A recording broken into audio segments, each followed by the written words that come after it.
Si todo anduviera bien, nos tendría que estar escuchando el presidente de la Convención Nacional de la Unión Cívica Radical, el amigo Jorge Sapia, directamente desde Córdoba. ¿Es así, Jorge? Así es, Miguel. ¿Cómo estás? El gusto de saludarte. Yo en el editorial prometí hacerte una pregunta sobre algo que ignoro. ¿Sos tallarín o sos pirata? No, tallarín. Entonces, tallarín. ¿estás contento? Estamos muy bien esta mañana, esta tarde ya. Sí. Además me dicen, los que entienden de fútbol, me dicen que además le hicieron precio. Le hicimos precio, sí, porque como son unos primos hermanos nuestros, no quisimos pasarnos de la raya, porque si un 5-0, un 6-0 hubiera sido horrible para ellos. Claro, empezar el año mal. Igual te cuento que a nosotros cada vez que Belgrano pierde, nos alegra, porque como siendo hinchas de River no podemos olvidar que, no por culpa de ellos, pero fueron horas muy difíciles aquellas de nuestra marcha hacia la B. Por suerte hemos tenido algunas otras satisfacciones últimamente. Jorge, el tema es así. Hemos empezado un año político. En el primer programa lo tuvimos a Ricardo Alfonsín, en el segundo programa lo tuvimos a Juan Manuel Casella, y obviamente siempre te estábamos buscando a vos, sabíamos que estabas afuera, que no nos podíamos comunicar, bueno, siempre es más difícil hablar con el interior.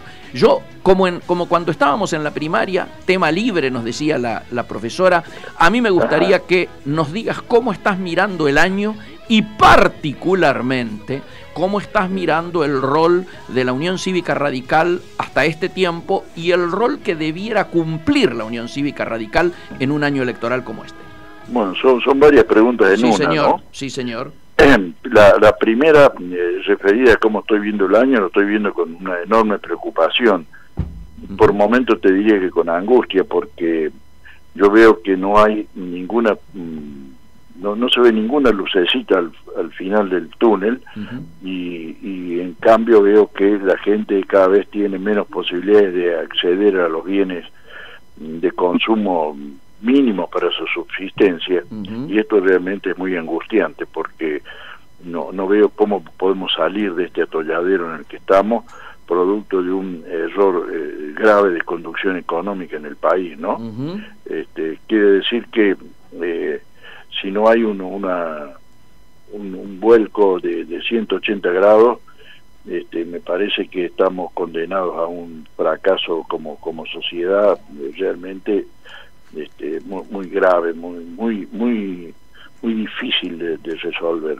Esto en punto a la primera parte de la pregunta. Y la segunda parte de la pregunta, vinculada con el rol de la Unión Cívica Radical, te diría que la Unión Cívica Radical está empantanada porque se ha metido en un charco muy profundo, y no puede salir de ese charco, y ese charco implica la aceptación de políticas equivocadas que no tienen nada que ver con nuestro ideario, con nuestros valores, nuestras tradiciones políticas, y entonces hemos consentido todos estos errores que ha cometido el gobierno de Cambiemos, con una actitud sumisa, con una actitud silenciosa, con una actitud de conformismo que obviamente nos ha sepultado en el ostracismo, y salir de esa situación no va a ser fácil. Yo creo que hay que empezar por el principio, y el principio de cualquier partido político es reivindicar las banderas que han sido parte de su bagaje ideológico, y marchar con esas banderas al frente. Es decir, si eso implica un derrotero exitoso o no, lo dirá el tiempo, pero es una gestión que hay que hacer, porque la peor gestión es la que no se hace. Así es. Y entonces nosotros creo que los radicales tenemos que empezar a pensar seriamente en resucitar el partido tal como ha sido históricamente, ¿no? De modo que esto hay que hacerlo. Y vos me vas a preguntar, ¿y dónde se resuelve esto? Y esto se debería resolver en la Convención Nacional. Sí, señor. Y la Convención Nacional no se reúne, y lo que debería hacer la Convención Nacional no lo hace nadie. Y no se reúne porque no consigo tener aval del el apoyo del Comité Nacional para convocar a la Convención Nacional. Sin el apoyo del Comité Nacional, que implica darme el orden del día y darme la financiación para poder hacer... la Convención Nacional no tiene un solo peso de ninguna índole, de ningún lado. Obvio. Y si no tenemos financiación no podemos convocar a la Convención. Y no consigo tener un ok del Comité Nacional para esto. Lo sabemos y lo denunciamos cada vez que podemos, particularmente los que somos convencionales, ¿no es cierto? Nos vemos obligados a hacerlo. Acá está habiendo y se está hablando mucho más que de plataformas o de qué se quiere hacer o qué se debería hacer o cómo se debería salir de este atolladero. Se está hablando más de candidaturas y más de posibilidades de alianzas de un lado y de otro. Hay permanente manejo y barajar nombres. ¿Cómo estás mirando este espectáculo en el cual, en lugar de contenidos o de ideología, solamente priman los nombres y los candidatos? Yo te diría con letra de tango, de rabo de ojo, un costado lo estoy mirando, ¿no? Sí, bueno. Porque no me gusta, sí, claro.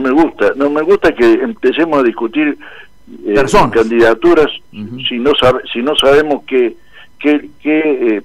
plataforma básica de ideas le vamos a proponer al candidato. Entonces estamos poniendo el carro delante del caballo. Totalmente. Es decir, a ver, por una cuestión de una situación de espanto, nos adherimos a candidaturas en el 2015. Sí, señor. Y yo creo que al país no le fue bien, ¿no? Así es. Donde no sé. Entonces, yo no quiero que hablemos de candidaturas. Claro. No me parece que sea correcto hablar de candidaturas, no me parece que podamos resolver nada hablando de candidatura. Claro. Lo que tenemos que decir es qué país queremos, cómo lo queremos y qué vamos a hacer para ver si nos acercamos a ese ideal. Sí, claro. Mientras tanto no hagamos esto, no tiene mucho sentido hablar de candidatura. ¿Quién? Juan Pedro Diego.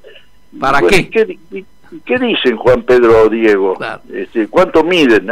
Pero si la medición es una cuestión personal que tiene que ver con los afiches más o menos sonrientes, no me parece que esto resuelva nada. Estamos de acuerdo. Sí, por eso, primer asunto, esto que vos recordabas recién, ¿no es cierto?, aprender del 2015, donde fue una unión, ¿no es cierto?, de figuras y de partidos, pero no hubo una plataforma, un programa. No, un acuerdo programático, Miguel, esto lo vengo diciendo yo desde...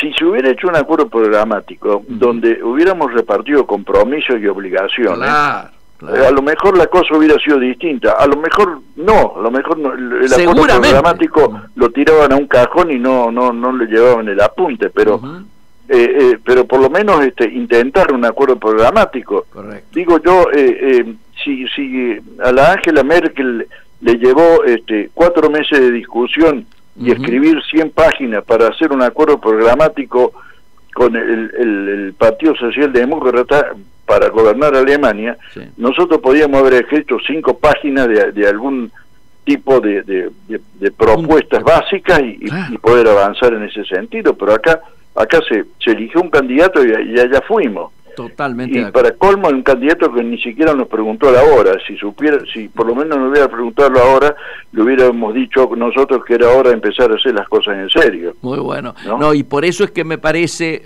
fue muy positivo, yo celebré mucho que pudiera realizarse, mientras todos hablaban de candidaturas, un sector de este radicalismo que no está conforme con la actual conducción, ¿no es cierto?, ni con el gobierno, que pudiera efectuar un encuentro como el del Savoy, donde pusiera por delante el tema de la agenda progresista. Bueno, yo creo que ahí está el quid de la cuestión, Miguel. Yo creo que lo de Tucumán, lo del Savoy, son dos hitos que hay que profundizar y hay que avanzar en eso. Yo estoy convencido que dentro del radicalismo tenemos que armar un movimiento por la democracia social y avanzar en ese sentido y buscar posibles alianzas con partidos más o menos parecidos al nuestro y tratar de hacer un frente político donde podamos elaborar un plan mínimo de acción para revertir la actual crisis que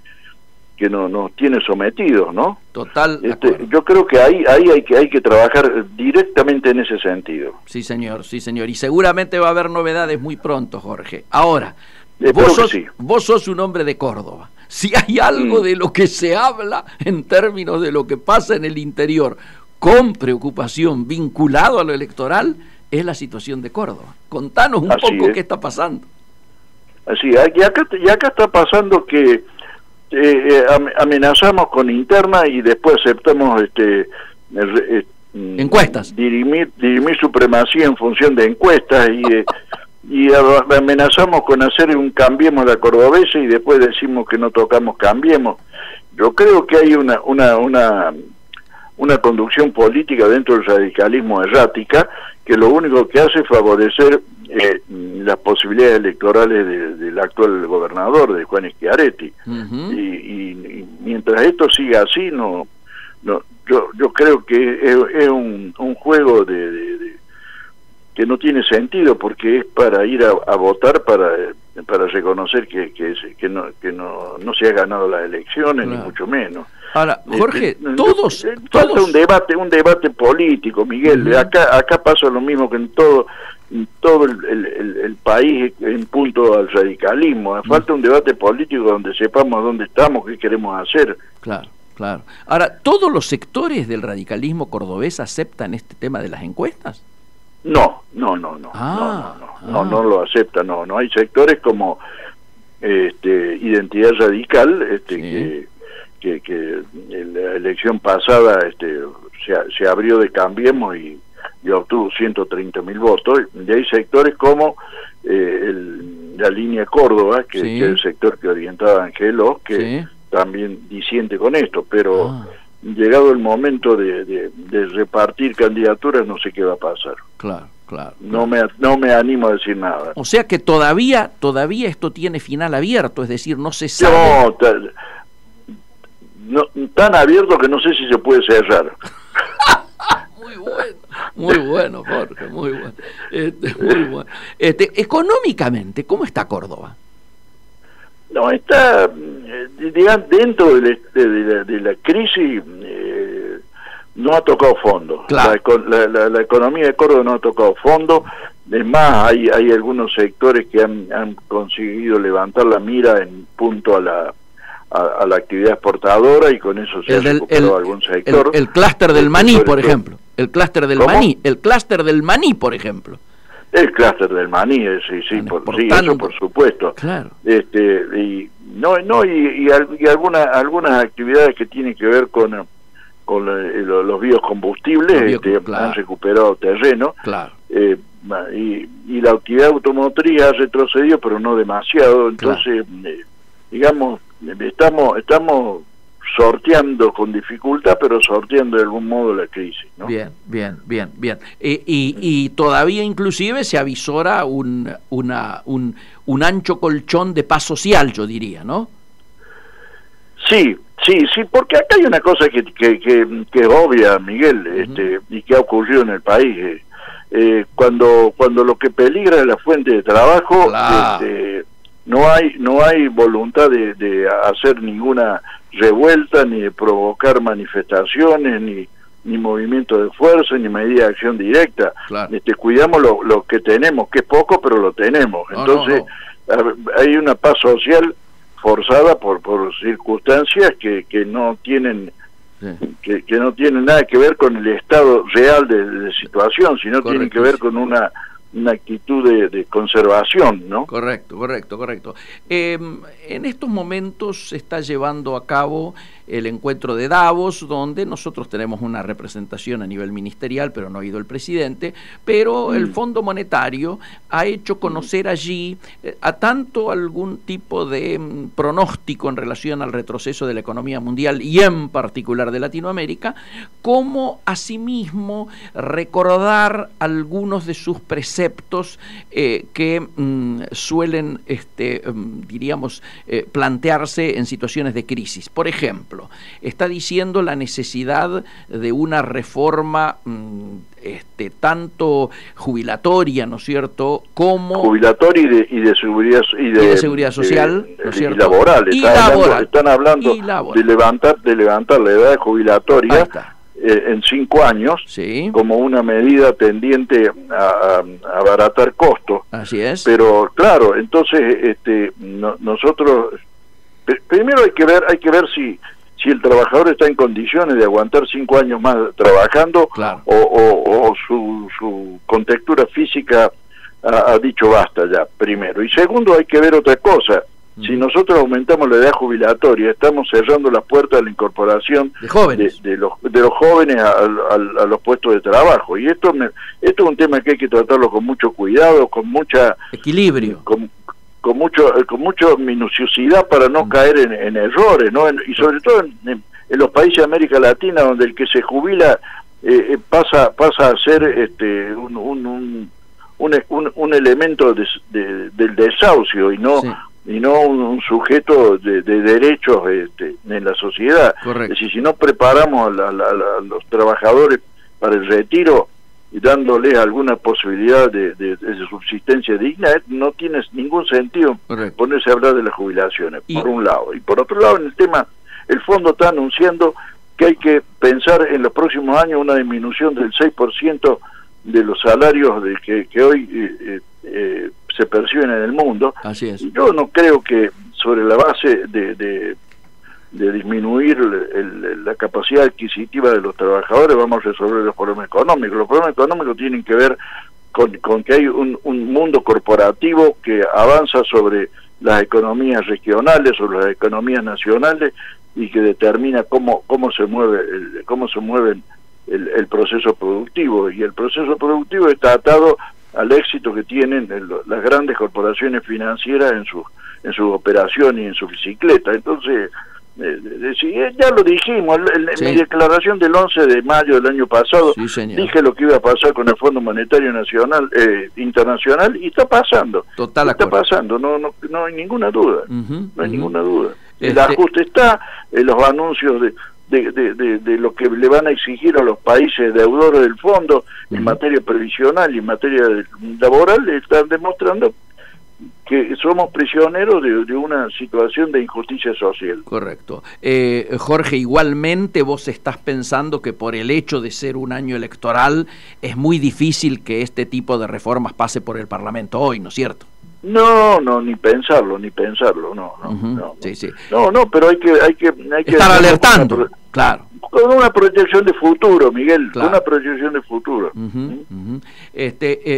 En ese sentido, diríamos, lo que acá tenemos que ir internalizando es que sea cual sea el gobierno que venga, la situación para el 2020, o sea, va a ser de muchísima más dificultad que la actual, porque el peso de los compromisos externos ya no va a tener la tranquilidad que tiene este año, donde está garantizado el financiamiento por lo menos de los pagos de deuda, ¿no?